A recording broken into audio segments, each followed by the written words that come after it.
Hello! Einen wunderschönen guten Abend. Hello everybody.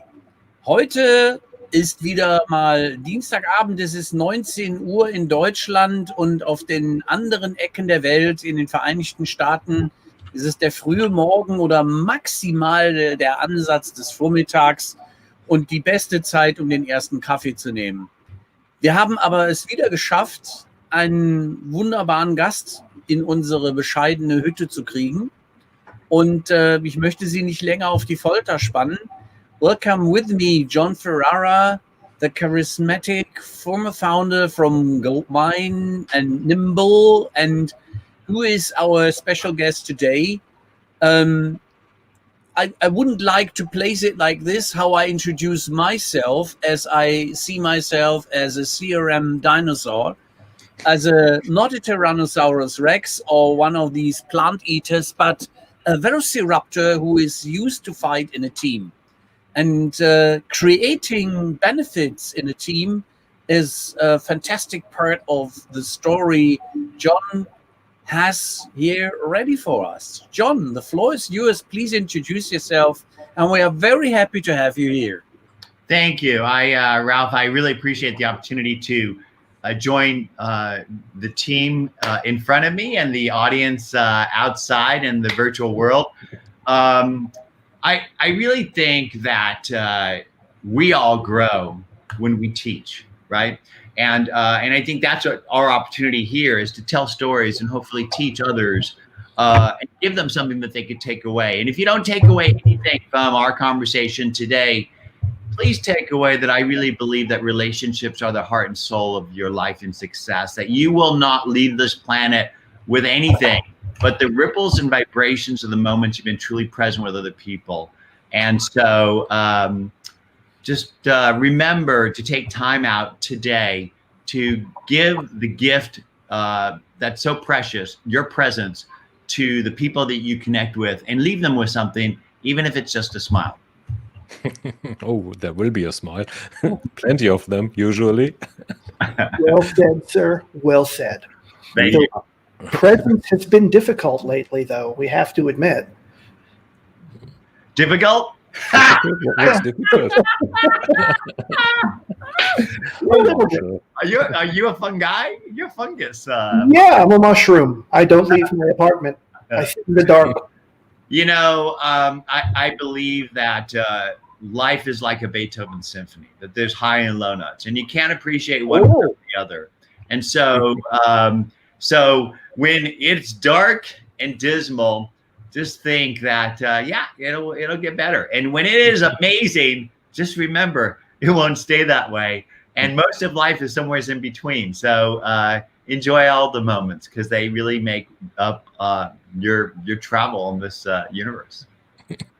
Where there is rain, there also will be sunshine. Even that Seattle seems to be leaking several days a bit of the sunshine. Yeah. Oh, well, yeah, but when it is sunny in Seattle, it is glorious. It's like heaven. Yep. Indeed. Especially out here in the forests. I'm a bit easterly of Seattle, so beyond Lake Sammamish, in Sammamish actually. So which is basically where it starts to be really green. So it's rainforest here. But it's great.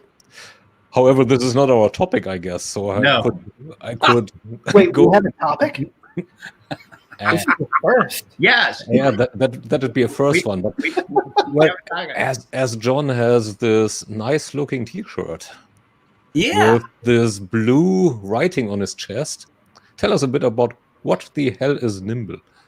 And what I mean, does I know it what stand what for? Nimble means in genau.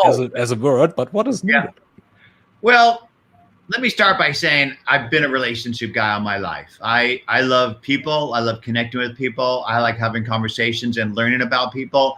And I love the opportunity to ideally blow some wind in that person's sails in any way possible. And I think that in today's overconnected, overcommunicated world, we all try to teach each other about the power of your brand and your network and its ability to attract and connect to others for a higher purpose, hopefully, which is helping other people grow.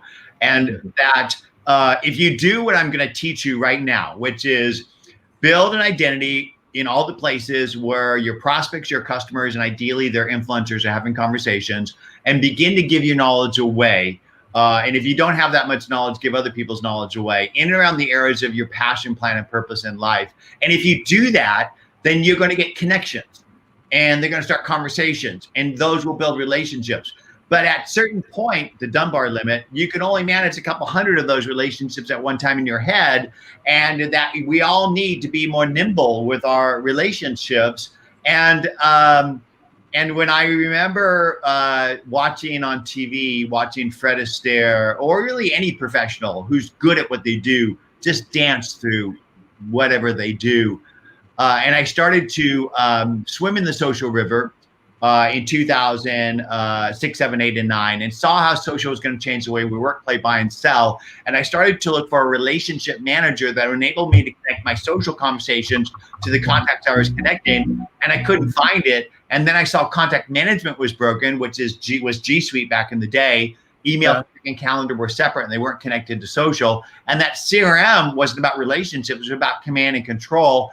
And the reason they call it Salesforce, you have to force salespeople to use it. I decided that I'd get back in the business and build the next generation relationship manager, and I decided to call it Nimble. Wow. Good job. Nailed it. Basically, in the beginning, you summarized our plan, what we are doing here. So share knowledge, give away the little that we have, and capitalize for other people on your knowledge. That's really what we are doing here.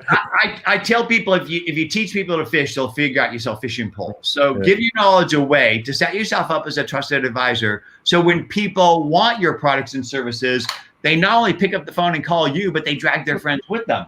That's the secret to life. If you again, here's a key, ding, ding, ding. Remember this. Build your brand, grow your network by giving your knowledge away. Set yourself up as a trusted advisor. Stop talking about your products and services. Nobody effing cares. Start talking about how you can help other people grow, because people don't buy great products. They buy better versions of themselves. So sell people a better version of themselves. Yeah, I'm this glad is a bit off topic, but don't tell me you have a rotary phone next to you. Actually, I have a digital phone. Okay. So this is the phone system from Goldmine. For a moment, I was worried. Stole it. When I walked out the door, I stole the phone system. No, I didn't. I bought the same phone system that we had back at. Well, actually, by the time I sold the company, we had a really sophisticated digital blah blah blah. But this is the original phone system that we had when we first started, and I loved it so much that I installed it in my home. And now I mainly use this as my phone, but I do use this to demonstrate calling on webinars and to intercom in my house, because there are times when I need to communicate to my family, and the easiest way to do it is the intercom. Nice. It's a museum piece, but it still works. Yes. Yeah. I'm glad that you mentioned Fred Astaire before, because it's a really good reference. Guys like Astaire and Gene Kelly, when they're doing what they're doing, it doesn't look like they're working at all. It's just you can see the joy on their face. They just love to dance. Yeah. And from what I've seen, as long as I've known you, you just love to do what you do. I'm not sure that you do it for free, but I'm willing to bet that you really dig what you do, and it shows. I really do. And I think the thing that I really love the most about what I do is I think that I have personally powered millions of people around the world to achieve their dreams by building a tool for myself initially, because I struggled to manage relationships as a salesperson, and then seeing that others needed it as well, and then basically becoming the Pied Piper of relationship management and bringing that to the masses. What I found is that's what made me rich, is those connections of the people that I did it with, because I didn't do it by myself. It was really everybody else did it. I basically just came up with the idea, inspired other people to go out and march. And so, yeah, I really I have fun doing this. You should have fun doing what you do, hopefully. Yeah, Exactly. better Yes. it is, yeah. Fun is part of our value proposition as well, by the way. Nice. if you look into our cheat sheet. But Nice. after Goldmine, my perception might be wrong or right, but you surely can correct me there. I had the impression that you went into a kind of a semi-retirement. And what made you come back?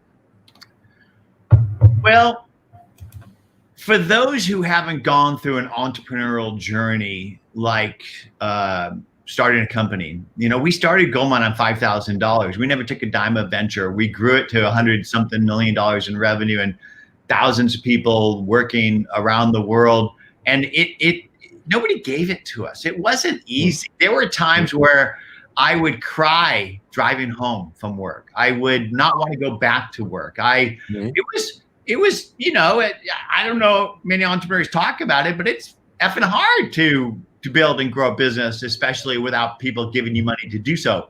But it was also extremely rewarding. But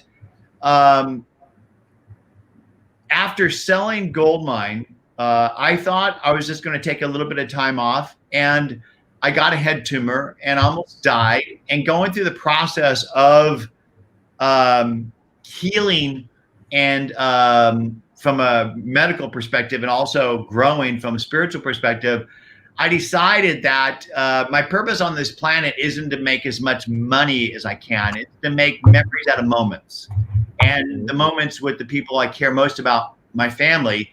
And ultimately, it really boiled down that I'm on this planet to grow my soul, and I do that best by helping other people grow theirs. And the best people I could help grow their souls are my children and my family. And so I decided to dedicate the time that I had, the time I was gifted with, right? I mean, most dads don't get to be a father. They get time slices of that.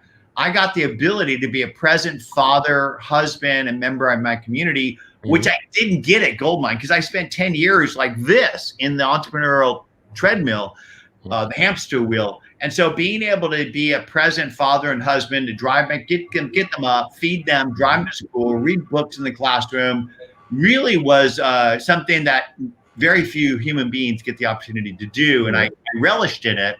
And so it turned out to be a 10-year adventure from the birth of those children, getting them into grammar school. And by that time, I had some time on my hands, and I started to use social media, as I shared earlier, and I immediately saw I was going to change the way we work, play, buy, and sell. And I got back in the business because I felt an itch. I felt a need that I had, and it was the same itch and need that I felt when I did Goldmine. So I knew it was real. So I pursued it. So why social selling? Well, first off, I think that social selling is a term that's really gone by the wayside. It's when I founded social selling and social CRM, there was no knowledge of social application of business. I mean, back then, people thought that Twitter was a place where propeller heads told each other when they're going to the bathroom, that Facebook was a place to hook up with your high school sweetheart, and that LinkedIn was a place to get a job. But I saw it as a new means of communication, both business and personal, because business has always been personal. People buy from people they like, know, and trust, and social enables you to build those connections. The problem that I see with LinkedIn, it's like walking into my business lobby. You're going to see my business persona, but we don't connect on the fact that, Marshall and I both like CRM, or, it's not the business side that builds and keeps a connection. It's the 5 F's of life: family, friend, food, fun, and fellowships. It's the softer side of life. And that's why when I used to teach salespeople, I'd say, when you go to somebody's office, look at the walls, look at the books they read, the degree of the school they went to, the knickknacks they collect, to find areas of commonality, to share that with that person, to build intimacy and trust that you need for them to open up to you about their business issues, which as a professional you can then solve. And then those connections will ride you through the bumps of business life.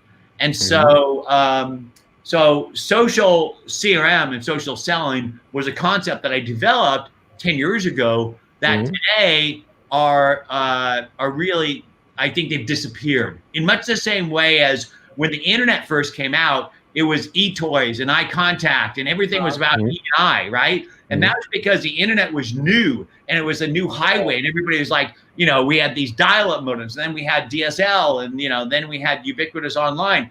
And once it became ubiquitous, it disappears, much in the same way as when you turn a faucet on, you don't think about the recirculation pipes and the boilers. You just turn it on, you expect water to be there. So the internet, we just expect it to be there. Social, it's just a fabric of our lives now. And so social CRM, social selling are gone. And, these days people are trying to, they started calling it modern marketing, modern selling, but it's really just sales and marketing. Honestly, it's the same thing. But I do think that sales as a concept has shifted. Where you go 20 years ago, it was Oracle, bag them and tag them, stab them in the back kind of selling. And that I think today that service is emerging as the new selling, because social media has made the world smaller, and that your reputation, your brand really precede you. And you can't basically just bag and tag customers all your life. You need to actually care about people and help them grow. So I think social is making it all a small village again. And the small village is your brand is built on the promises you make and the experience that you deliver. And I think you can't get away with the bullshit that Oracle enterprise salespeople used to do. And I think that we're becoming a more enlightened world, which means you need a CRM that reflects that is more about empowering the customer-facing business team member as opposed to reporting on that person. And that's a key distinction, that most CRMs are reporting platforms. CRM stands for customer reporting management, not customer relationship management. The reason they call it is you have to force salespeople to use it. Nobody in their right mind would use a CRM if they weren't beat on to do it. And I'll argue that most CRM analysts don't use CRMs. Now let me be a bit mean, because you are calling, it is written in your tagline below your image. So you built a customer reporting management system. No. For most CRMs, it's designed for I missed the keyword. as a salesperson. And that's why when you buy a CRM today, you need to buy sales intelligence software and sales engagement software. So what is that? So you think about the components that make up a CRM. It's contact management, it's SFA, and it's CRM. The CRM part is really the management reporting stuff. The contact management and the SFA stuff is the stuff that salespeople use. So today, when you buy a CRM, you have to buy Outreach.io or SalesLoft. Then you got to go buy Raintree, Discover.org, or LinkedIn Sales Navigator, the intelligence. And I think it's too much for the average salesperson, even manager, use. And so you buy all these tools, which is $500 by the time you get done per rep per month in a sales stack. And we can go through it in detail. But you then have to hire a sales administrator to run all that stuff, because salespeople, they're not really that technical. Let's just say that, And so I think that the problem with CRM is it's designed for the management reporting functionality and the workflow that a business needs in order to flow leads in and sales out. But that salespeople they're still doing this, right? They got to connect with people. And that kind of stuff is really more the contact management and the SFA stuff that isn't really in a CRM anymore. So the contact management is G Suite or Office 365 and social. And the SFA stuff you have to go buy with Outreach.io, SalesLoft, LinkedIn Sales Navigator, and Discover.org, I guess they're called these days, because they bought everybody, didn't they? Right? Discover.org bought, Raintree. They bought, what was that one? Zip. It's so hard to keep track. Yeah. But anyways, salespeople need a rifle and a map, right? So the rifle is Outreach.io, SalesLoft, Nimble has email templating, tracking stuff. And then they need a map, which is who's this company, who is this person? And so I think that for most people listening to this today, they don't want to go out and buy a CRM, Salesforce, Dynamics, whatever, Salesloft, Outreach.io, and LinkedIn Sales Navigator or Raintree. It's too much. And so that's what Nimble does, is because Nimble is actually a market leader in the CRM part, but also in the sales intelligence and the sales outreach stuff, the SFA stuff, which makes this kind of unique. Now, Interesting. yeah. There might be some analysts which have a different perspective, but Bring it. I agree that you have a fantastic proven track record. Just one observation I would like to share. Yeah. Now the customer has the rifle in the customer experience world, and he is nasty and sometimes likes to shoot back if the service level is not so sexy. So how keeping the relationship in the proper way, how is Nimble helping there? Well, I think in the old days, we used to yell at our customers about how great our products and services were and expect them to line up like lemmings in front of our salespeople so they could bag and tag and get the order.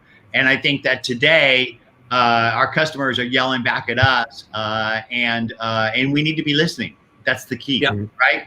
And so it goes back to what I shared before, that if a salesperson is relying on marketing to give them leads, they're dead.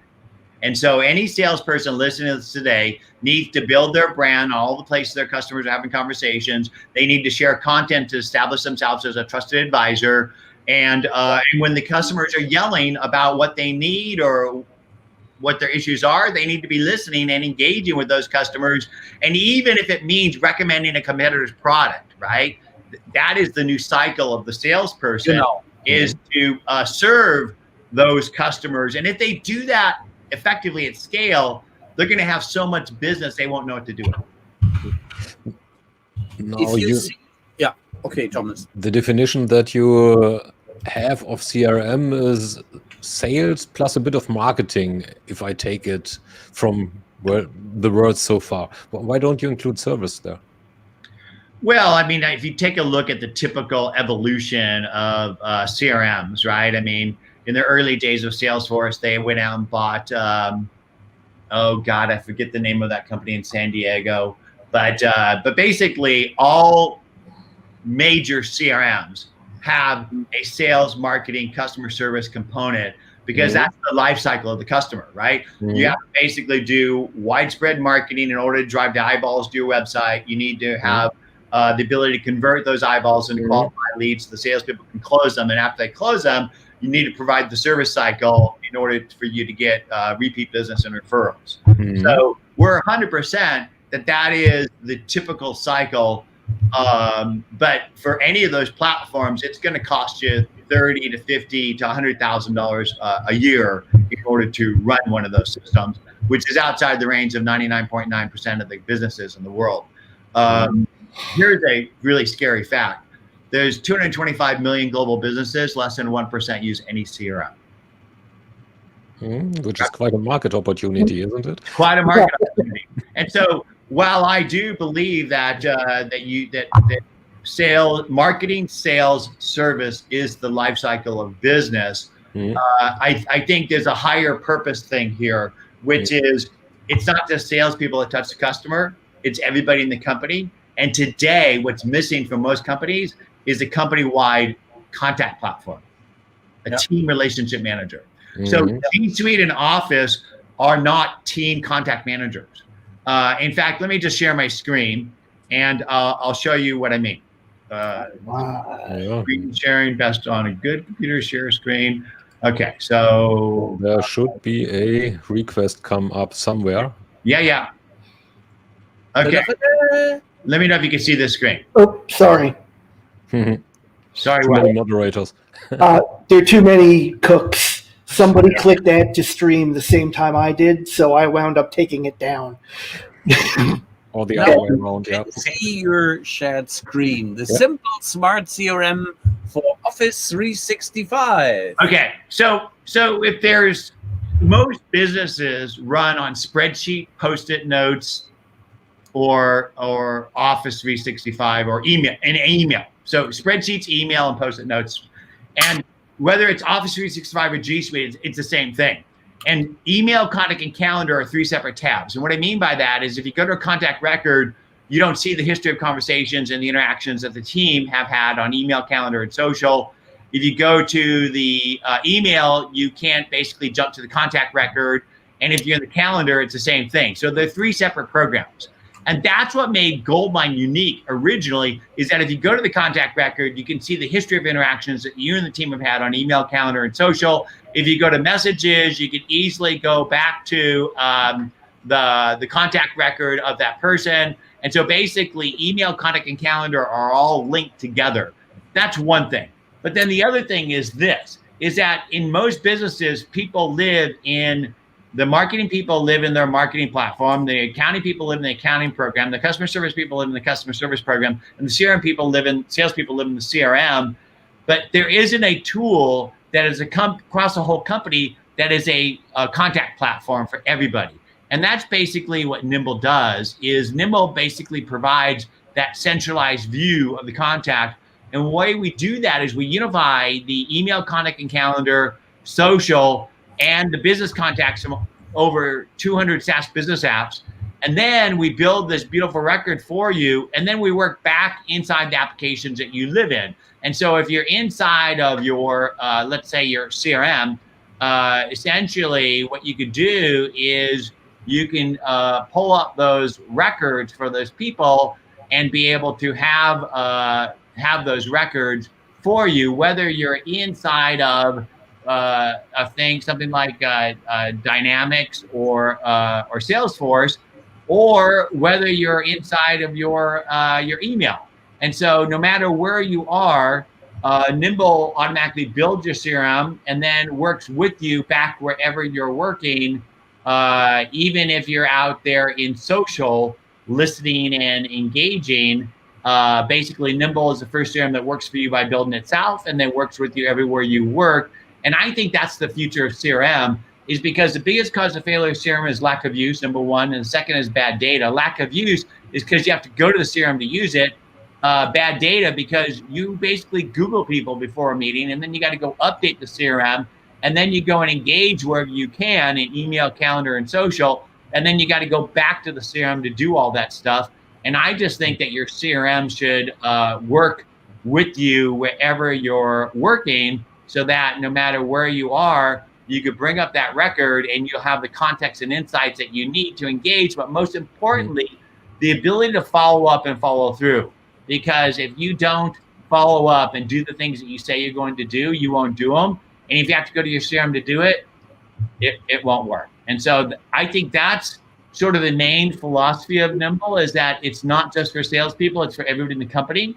And that we're the first CRM that works for you by building itself and then works with you everywhere you work, even if you have an existing CRM, because what's missing from every CRM is the sales intelligence, which Nimble's a market leader in that, and the email tracking templating, which Nimble's a market leader in that, and also, of course, the CRM, which Nimble's a market leader in that as well. And so we sort of blend all those concepts together.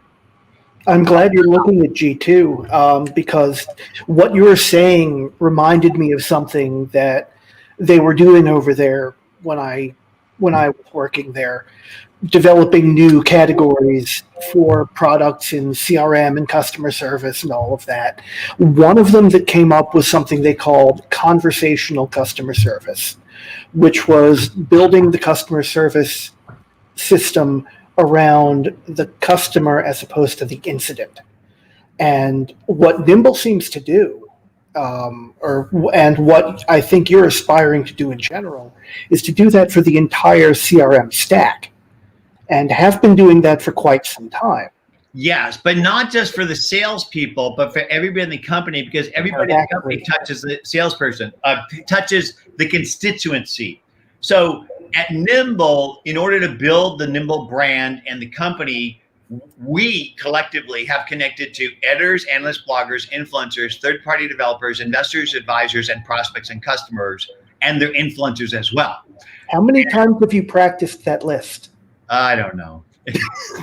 This stuff just comes naturally. You know, I don't write many things down. You can't really read my writing.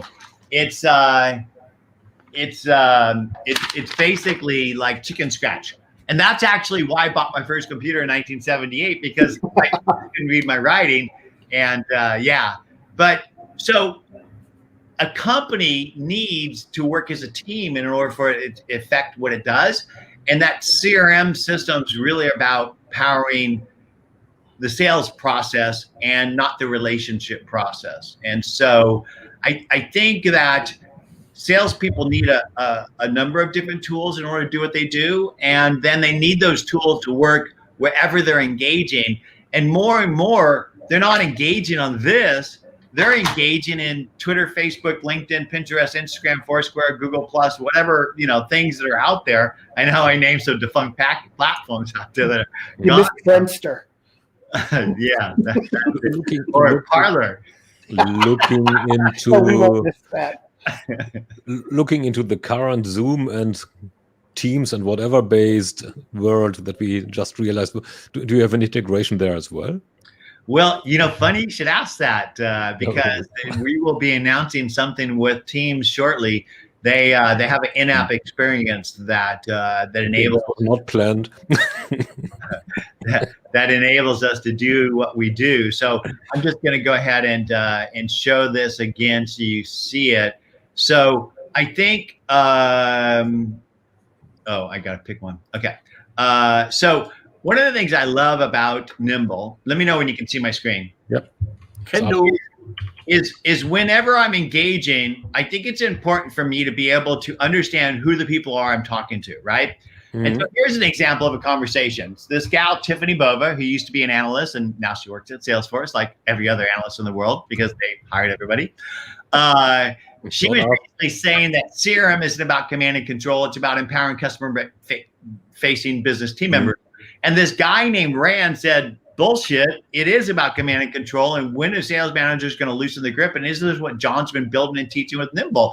And so Nimble actually listens to the signals of all the conversations that I'm being talked about or to, and surfaces them on my Today page. And so I knew that this conversation was happening, and I was able to go and build a record automatically with Nimble that not only gave me the fact that Rand is Theodore Rand, who runs Salesforce at Disney, but it actually gave me his email and phone number, which enabled me to better respond in the stream, but to take this conversation that happened organically in Twitter and shift it to email and then into a LinkedIn conversation, and eventually to a face-to-face conversation where I met with him at a restaurant.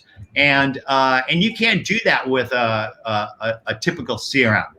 It just doesn't flow with you through that dance. And I think that the cycle of relationships is organic, and it starts in one soft location and then shifts into firmer locations, and then gets into ultimately into a measurable outcome.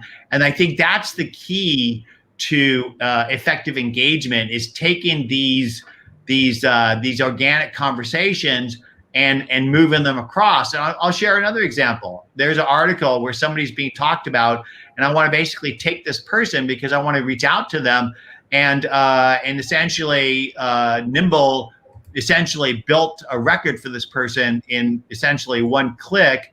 And now I can go ahead and get his contact info, because if you give Nimble first name, last name, company, domain name, it'll go ahead and give you all that other stuff. And I basically built a record for Satish with all his contact info in literally 2 clicks. And that is the power of sales intelligence.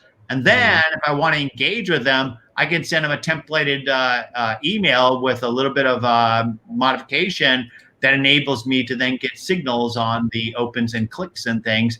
And this is all the stuff that the modern sales stack is doing, but you got to spend $200-300 a month for tools to do that. And I just think that you need to be more nimble than that. Towards that, I actually got a bunch of questions. apart from that, is pretty not only nimble but pretty wait. I'm sorry. I got off track.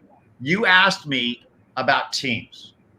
And my answer is all that stuff that you saw happening across all those platforms, you'll now be able to do in Teams, because before you meet with somebody, it's your job to know who they are, what their business is about, and the history of interactions that you and the team have had on email, calendar, and social. To do that is impossible with any of the tools you have. Nimble basically is embedded in Teams, and right there in the Teams meeting, before you start the meeting, you can hit the Nimble button. It'll basically build a record or bring up the record. And then during the meeting, you could log whatever you need to do and then have your follow-up, because that's where we fail as human beings and business people, is the basics, the follow-up and follow-through. And it's the basics that wins games, and we don't do it because we have to go to the CRM to do it, and nobody does that. There are many questions that pop up left, right, and center from me now. So one of them is, I mean, a lot of the CRM systems that are around, I mean, the people who are doing that are not dumb either. Yeah? So what we see here and what you show us is something that is incredibly easy and simple for the user. Why the heck do you think that the other ones don't get there? Apart from that you're a bit smarter than all the other ones, but that's yeah. So we spent 10 years developing the back-end technology that allows us to do the auto magic stuff, right? Yeah. And you don't develop that overnight. And the other is, I think that most of the other CRMs are moving up to mid-market to compete with Microsoft and to sit with Salesforce. And this is the reason why. It is a crowded market in the CRM market, and the only way to get eyeballs today for them is to spend money on AdWords and drive them into inside salespeople who can then convert them into deals, because they don't have a channel. They basically sell direct. And the cost of an inside salesperson, especially with an SDR in front of them, and the AdWords spend is horrendous. And they're all venture-based companies. And so they have to build price buckets above where they used to be in the simple, affordable CRM market that I found into the mid-market. And their whole focus is they got to build out all that basic CRM stuff that Salesforce and Dynamics has. They don't have the bandwidth to build the magic that empowers the customer-facing business salesperson. They have to build the reporting and the security and all that crap that enables them to compete effectively with Salesforce and Dynamics. Whereas we're actually working in conjunction with Dynamics, and it's my goal is to make Nimble a gateway drug to Dynamics. So essentially, you can get started with Nimble like a training wheels, and for many people, they're not going to need to grow beyond the basic one. But those that need the depth and breadth of a Dynamics, they could basically grow into it and still use Nimble for the SFA contact management side that Dynamics is missing. And so I think the reason why other people don't do what Nimble does is not their passion. They don't care about relationships. They care about the reporting and the flow of the leads, and they're going after the mid-market.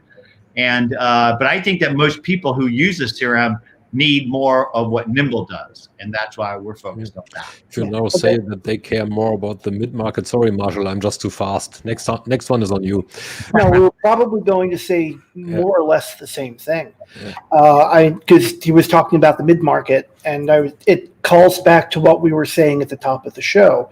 The addressable market, there are 225 million businesses in the world. About 1% of them use CRM, but most of them, I don't have a figure, but it's a whole lot more than 50%, are small businesses that will never even get close to what we call the mid-market. No. And they are critically underserved. Yeah.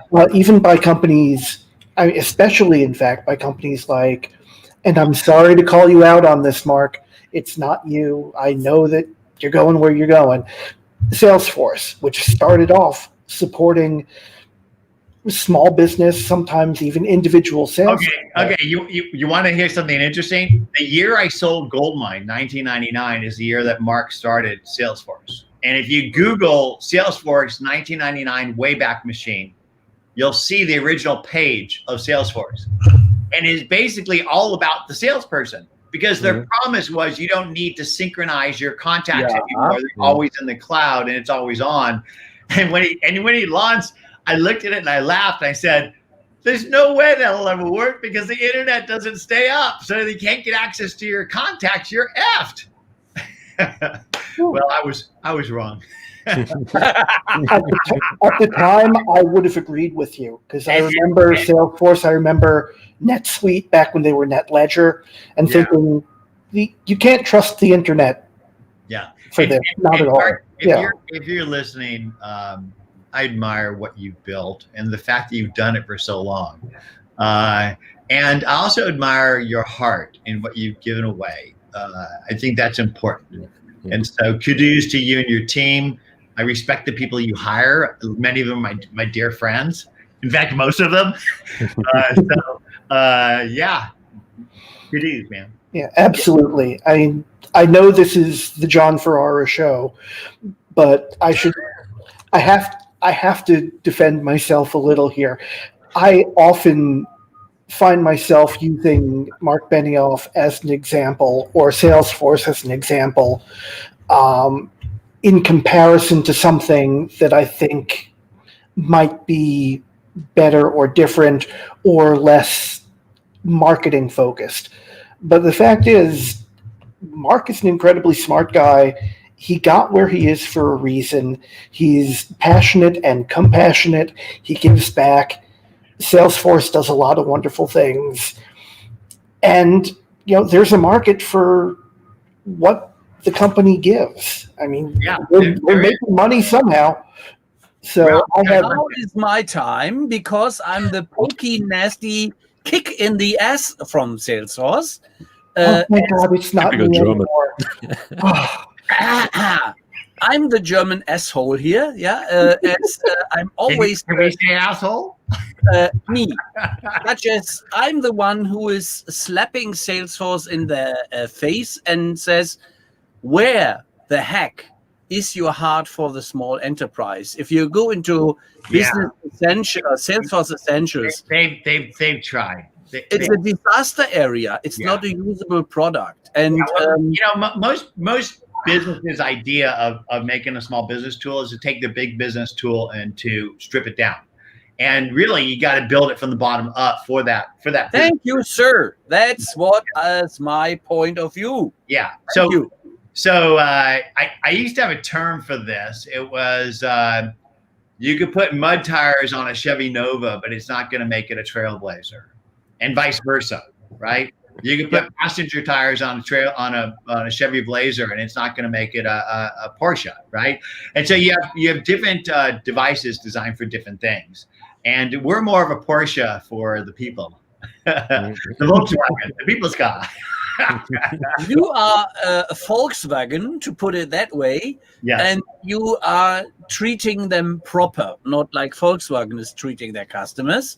This is the key differentiator we are focusing on. And I had in one of the questions I prepared the question which makes me tick, such as if Nimble is such a fantastic entry into world and vision and integrated in office suites, why isn't there a starting free of charge version, which is there for a certain time, not only 30 days, which is a joke, but which is for, let's say, if I get familiar to it, I'm happy to buy a freemium model. So we started that way, Ralph. Because of when we started Nimble, we had access to all the APIs out there, and that included all the APIs were open, even the closed APIs. So LinkedIn, I built relationships with LinkedIn management, and they gave me all the public and private APIs, which is I could essentially sync all your contacts. I could enrich them with all the history of communications and their background, all that great stuff. And so in order to go and do all the synchronization and all that stuff and the enrichment that we do, all that costs money. And so it's not as simple as like giving somebody a gold mine disk and they get it on their computer and there's no cost incurred by us. And so for the freemium model to work, we'd have to have a platform that was low or no cost, to the point where we can give it away to the masses. Yeah. And because of the cost incurred by it, we just saw that the numbers didn't speak to that. And so I would love to give everybody in the world their personal CRM, right? And in fact, I'd love Microsoft to see the light of Nimble as their simple CRM and their team relationship manager, and empower me to go build that out and give that away to the masses globally. So we could power everybody to have their own personal CRM, and small teams can have that too, and then upsell them into a more paid Nimble, but actually have that as a gateway drug to Azure and Dynamics. And that actually gets me to how we really scaled Goldmine to hundreds of millions of dollars in revenue. So we started by being a layer on top of Novell. And we did that because Novell resellers gave us access to the customer that bought the network, and we're the first network and business application to run on top of it. So we got the Novell resellers to use it because people sell what they know and they know what they use, and then they started recommending and reselling it. That's how we started the company on $5,000, never took a dime of venture. But the thing is that as we started to scale, our customers said, we need a more scalable database than DBase. They need a more secure transport than POP for email, and they need a more enterprise network operating system than Novell.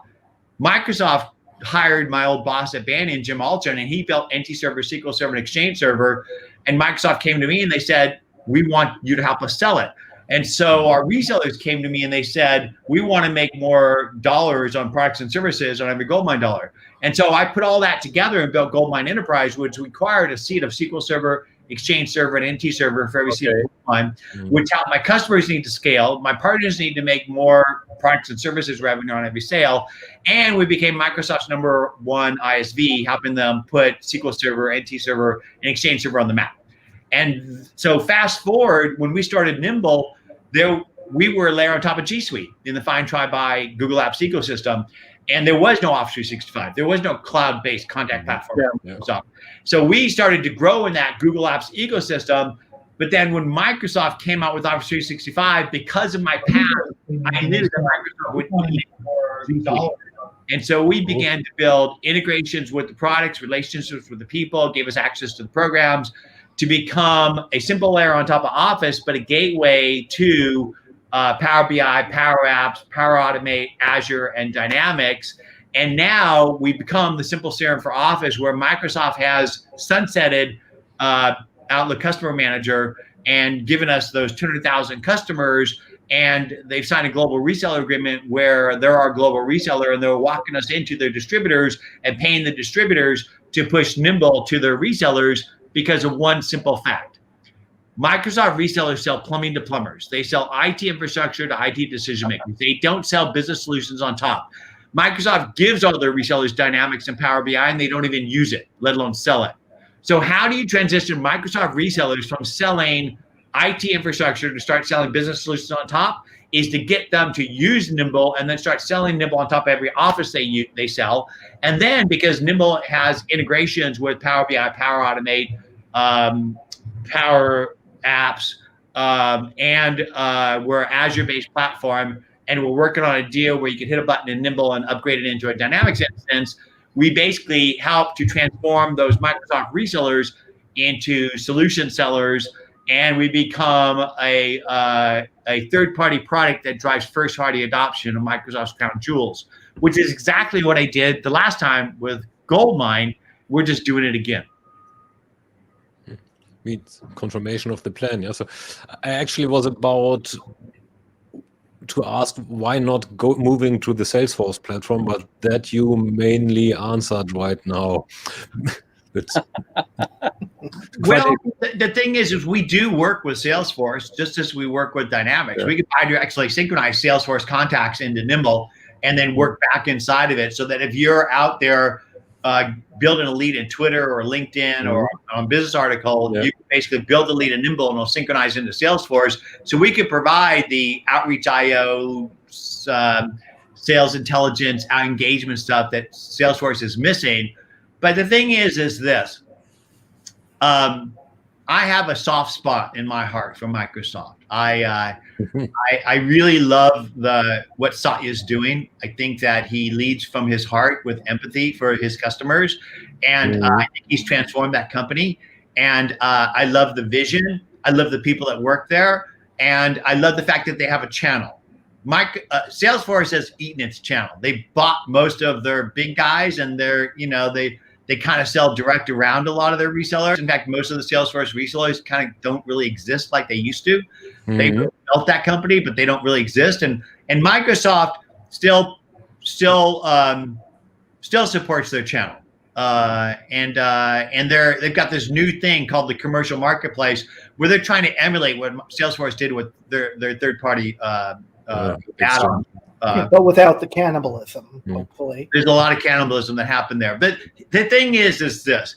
A lot of these big companies, because they own the field and they set their rules, they eat their children. And Microsoft did that back in the WordPerfect, Borland, Ash and Tate days.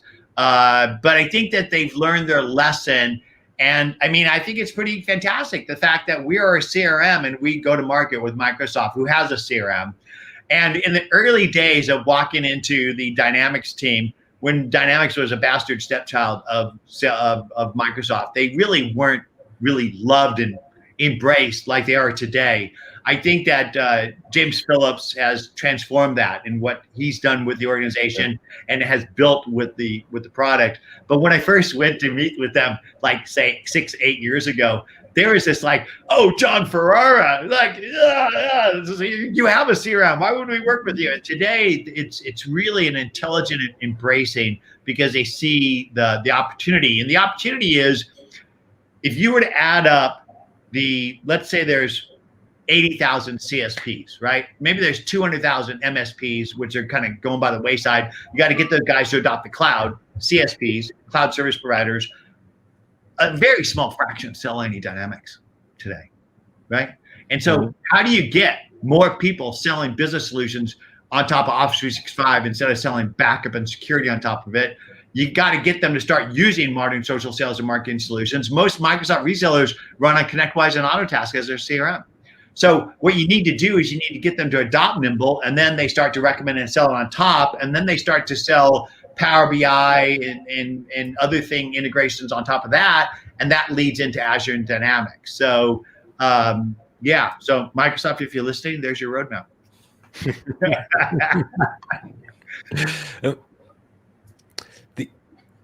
The other one I just had in mind, so we briefly touched to it, and it's similar to the question that Marshall a bit earlier had. What are requirements that differ between medium and small enterprise or small companies, small business? Oh, a lot of it is the flexibility of building out what you need, and the workflow automation that helps drive the stuff. I just think that there's just a little bit more complexity about what you could do on the back end and front end in order to customize, build net new solutions, and to automate those things. And back in the Goldmine days, we built automated processes and did integrations with things like Crystal Reports and other things in order to build those things out.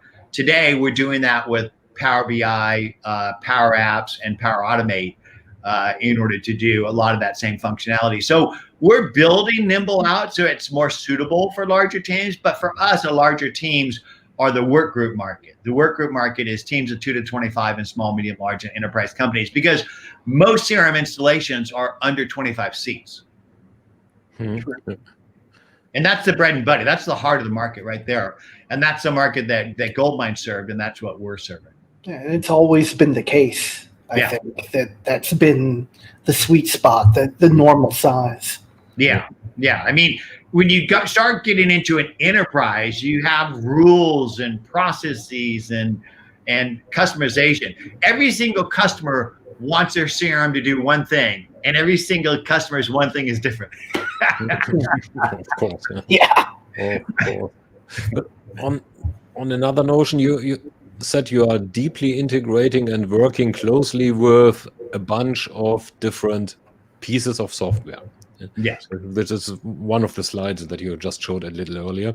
Yeah. So now you're also saying you're digging a lot of information out of third-party systems, even first-party systems, the other CRM systems. Now in the light of everybody talking about CDPs these days, yeah, the thing is, the question, it's the customer's information. So it's not our information. So when you set up a Nimble instance, it's your data. And if you synchronize a bunch of disparate systems into Nimble, it's your data. So we don't pool the data and harvest or utilize the data in any way. Now, back in the day, there were things called, I forget the name of those things, but they actually would consolidate the data and then sell your data. We don't do any of that. So we're fully CDP compliant. Yeah, that's CDP, customer data platform. That's where I wanted to go. So the question that comes into mind then, if you're closely tying, for example, to a Dynamics or a Salesforce that you showed before, where is the original then of the record? Where's the master? Well, it depends on how you set it up. You can do it on rules. So you can essentially say that this is the master, or that is the master, or this data goes this way, but it doesn't go that way. And so you set up based on the rules of the synchronization what you want to be the master. And if in a Salesforce instance, I would assume Salesforce is the master, right? But then again, you may have Nimble be the master because Nimble's consolidating your Office 365 and your QuickBooks and your MailChimp, and then enriching that with the social contacts and the data, and then putting that back into Salesforce. So you set the rules. Except of the probably actions that are, or the segmentations that may or may not be triggered and enacted outbound, what you do to me sounds quite a lot like what all those CDP sellers, sellers put out there as what everybody really needs, and that's why they need to buy them. So what you're basically saying is, well, that is a piece of, well, stuff that you don't want to have. do something right instead. Do I get that correctly? Sure. Well, that's a loaded question. Easy answer. So, where would you see the boundaries then? Where would you set the boundaries then? Because I mean, another part of a CDP is making it actionable, sourcing other systems for more or less automated. We're not a CDP system. I don't want to be a CDP system. I want to stay simple. Life is already complex enough. Let CDP be managed by CDP people. I can't even say CDP. Oh, well, works fairly good. Works fairly good. So then let's take a totally different tack. Yeah. I mean, you are an ecosystem player by heart and by personality. And so what is the secret sauce to that? Apart from what you shared, that you etiquette and manners. Play well, be nice. Yeah. If you're going to be part of an ecosystem, find ways to add value to others, and they'll add value to you. What is the definition of an ecosystem? Well, an ecosystem is a set of dependencies of separate systems, if you will. Like an ecosystem could be an ancient forest with a fungi mass underneath the forest that enables the different trees to send food to trees that need the food because the fungi are interplaying with them. That's an ecosystem.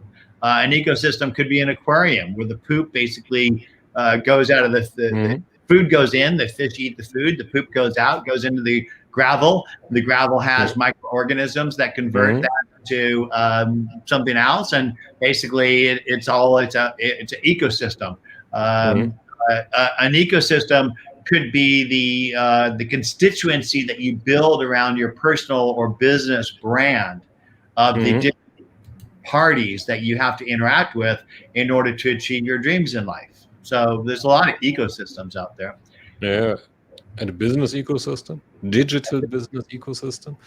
Yeah, well, the digital business ecosystem could be considered the sales, marketing, customer service, accounting, and contact management systems that you have in your business, right? And today, those are walled off departments and walled off systems, and they don't talk well and play well together. And Nimble helps to unify the disparate contacts into a singular whole and then work back in all the systems that you're using, thereby tying these teams together. Okay, so I just see that the hour is gone. How much time do you have? How much time do you want? Let's go all night. I guess we can take the challenge. Pardon me, Marsha? I said, sure, let's give it a shot. I think we should wrap it up with some idea. What's your wrap up question? 2021. 2021. Well, we're in 2021. We are just into 2021. So considering the state of this planet, as big or small as you want to look at it right now, what do you think is in it? In regards to? Business software, Nimble, Jon Ferrara. Yeah. I think that the world needs to come more together than to split apart. I think that we all have more in common than we have in differences, and that we should all look and seek our commonality, not our differences, and to bond on those commonalities, whatever they might be. I think that a lot of people are choosing fear and hate over love and hope.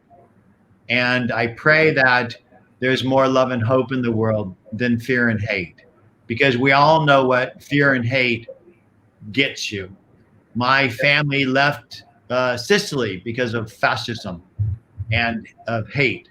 And my other part of my family left Ireland because of starvation, because another country was taking all of its resources and leaving the poor people with nothing. And so I think that 2021 should be the year of the we instead of the me. That is a perfect closing word, I think. Well said. Can't get any better. Having said that, many thanks, Jon. Oh, you betcha. You bet. That was a great one. I just have to say thank you, Ralph, Marshall, et al. for whoever that guy is up there. The one who can't spell his name. Sorry, I was a bit mean there. For supporting my journey, because I wouldn't be here in this room today without you all. You all have powered my life, right? Through all the iterations of all the products that I've built and all the stories that I've told, you guys help me spread those stories and those products. And ultimately, we're all doing it for a higher good, right? It's not to make money on selling a box of software. It's about powering others, right? And so thank you for doing that and continuing to do that. Yeah, thanks for your time. It has been a pleasure, as always. See